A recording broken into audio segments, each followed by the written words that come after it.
Hola, buenas tardes. Soy Lía Mosica y voy a presentar el artículo titulado Identificación de variedad contextual en modelado de sistemas Big Data, realizado en conjunto con las autoras Agustina Buchera y Alejandra Sechich dentro del grupo de investigación en Ingeniería de Software GISCO del Departamento de Ingeniería de Sistemas de la Universidad Nacional del Comahue. Cuando hablamos de Big Data, nos referimos a sistemas que son masivos en datos, que cuentan con diferentes propiedades que los identifican. Entre ellas podemos mencionar la velocidad, el volumen, la veracidad, el valor y la variedad, que es el foco de nuestro trabajo. La variedad puede aparecer en diferentes tipos. Podemos hablar de un tipo estructural, de las fuentes, de contenido, de procesamiento y particularmente podemos extender estos tipos al agregar una variedad contextual. Esta variedad contextual surge cuando queremos incorporar semántica dependiente de un dominio para identificar variaciones dentro del mismo. Es decir, que en un dominio podemos identificar cosas que son comunes y cosas que son variables. Con esto es que surge la pregunta de investigación de cómo puede identificarse esta variedad en la información de un dominio de manera de poder incorporar reusabilidad en el desarrollo de sistemas Big Data.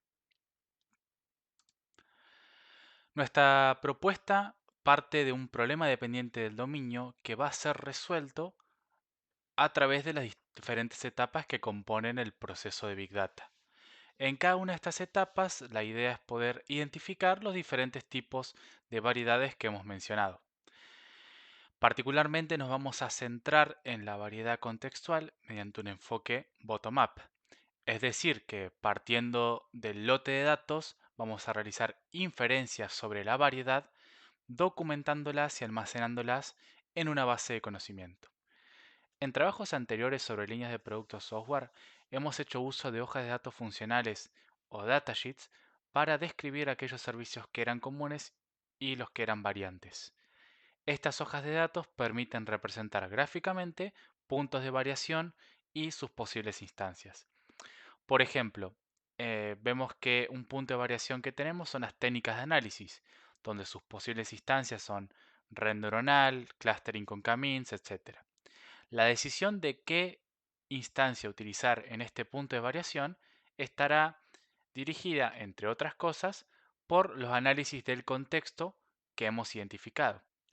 Todo lo mencionado hasta ahora va a ser instanciado en un caso de estudio donde se trabajará con las causas de variación de la temperatura en dos localizaciones diferentes con sus respectivos cursos de agua.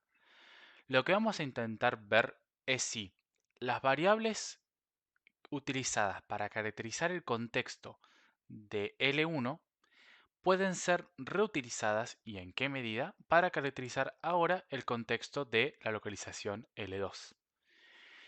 Dicho esto, es que tanto para L1 como para L2 vamos a mantener fijo determinadas cuestiones. La variedad de las fuentes va a ser la misma para ambas, es decir, se va a manejar con el mismo lote de datos obtenido por sensores hidrológicos. Se va a manejar la misma variedad de contenido, vamos a usar las mismas estrategias de transformación y mantendremos la misma variable objetivo temperatura. Y se va a utilizar el mismo análisis basado en redes neuronales. Lo que vamos a mantener variable va a ser la variedad de contexto, es decir, lo que describe particularmente esa localización. A modo de poder aislar e identificar características similares en ambos o las que son variantes. Siguiendo con el caso paso a paso, en la etapa de adquisición de los datos, vamos a hacer uso de un dataset que contiene muestras de cuerpos de agua provisto por el condado de King County de Washington, Estados Unidos. Las variables que vamos a utilizar van a ser la identificación propia de cada muestra, la fecha en la que se recolectó, el tipo de cuerpo de agua donde estaba la muestra, es decir, si fue un río, un lago, un arroyo, el punto de donde se extrajo, su localización, y el tipo de parámetro que está relevando la muestra. Siguiendo con la transformación y mejora, el objetivo original del dataset era relevar qué laboratorio había extraído y analizado cada una de las muestras.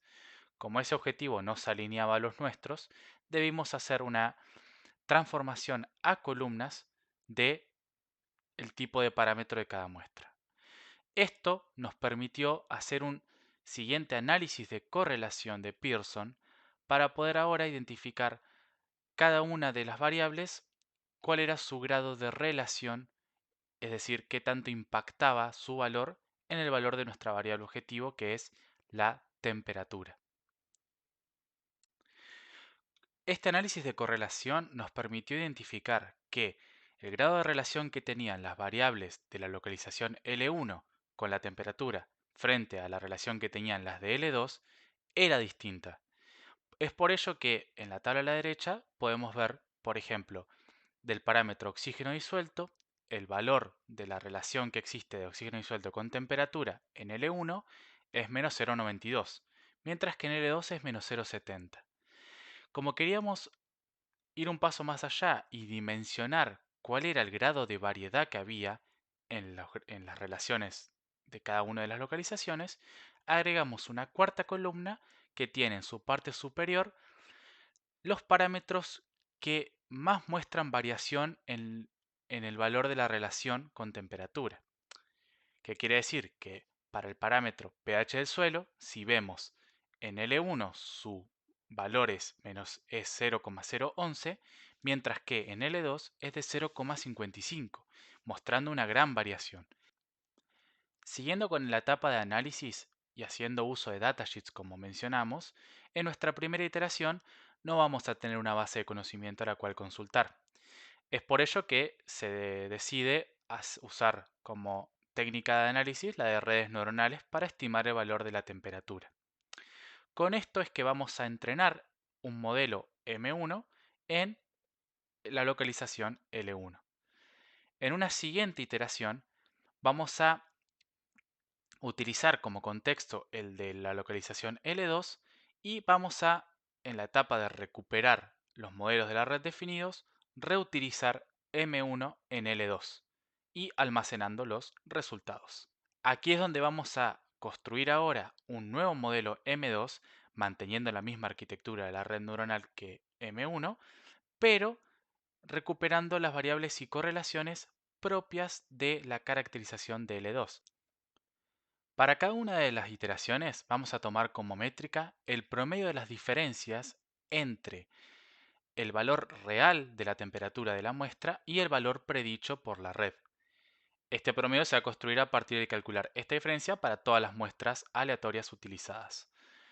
Es por ello que cuando aplicamos y ejecutamos M1 en L1, este valor nos dio de 2,56. Intentando siempre minimizar este valor, al reutilizar M1 en L2 sin ningún tipo de ajuste ni cambio, vimos cómo nuestro promedio fue de 3,43. Ahora bien, dado que en el análisis de correlación encontramos que existía una variedad significativa, nos dio a suponer que deberíamos hacer algún ajuste. Y efectivamente, al haber hecho un ajuste y ejecutado M2 en L2, cambiando algunas variables de entrada, por ejemplo, el pH del suelo en L2 sí fue entrada, mientras que en L1 no, porque vimos el grado de diferencia que tenían. Esta ejecución nos dio un promedio de diferencias de 2,30, que es mucho menor al de 3,43. Estos resultados nos llevaron a indagar un poco más sobre el contexto de por qué podría haber este grado de variación en ambas localizaciones. Es por ello que al ir al mapa y ubicar geográficamente cada una de ellas, vemos que L1 tiene un curso de agua que está en una zona relativamente urbanizada con un flujo de personas y tránsito mucho mayor al que puede tener L2, que su curso de agua se encuentra en una zona boscosa. Esto a simple vista nos da algún indicio de que puede haber impactado en la diferencia de, por ejemplo, el pH del suelo con la temperatura en L2 que en L1. Por supuesto, todas estas cuestiones deben ser comprobadas y asesoradas con un experto de dominio. Bueno, finalmente, como conclusiones y trabajo futuro, hemos logrado identificar una manera de crear, almacenar, consultar y modelar reusabilidad de principios de variedad contextual en sistemas Big Data. Además de eso, proponemos como trabajo futuro incorporar mayor experimentación, ya que en esta nos acotamos a un solo caso de estudio aplicado, de extender la propuesta a un enfoque top-down o algún híbrido, además extender el modelado de la variedad, es decir, abarcar la variedad de fuentes o de contenido, de procesamiento, y por supuesto vamos a abordar necesidades de aplicar esta metodología sobre un contexto particular en colaboración con el INTA Alto Valle para realizar un análisis de la napa freática y cómo, en función de las fuentes acuíferas de diversas zonas geográficas, ésta se ve afectada. Sin más que agregar, muchas gracias por su atención. Para cualquier pregunta ahora estamos disponibles en el evento y cualquier cosa ahí están expuestos las direcciones de mail de contacto por cualquier inquietud. Muchas gracias.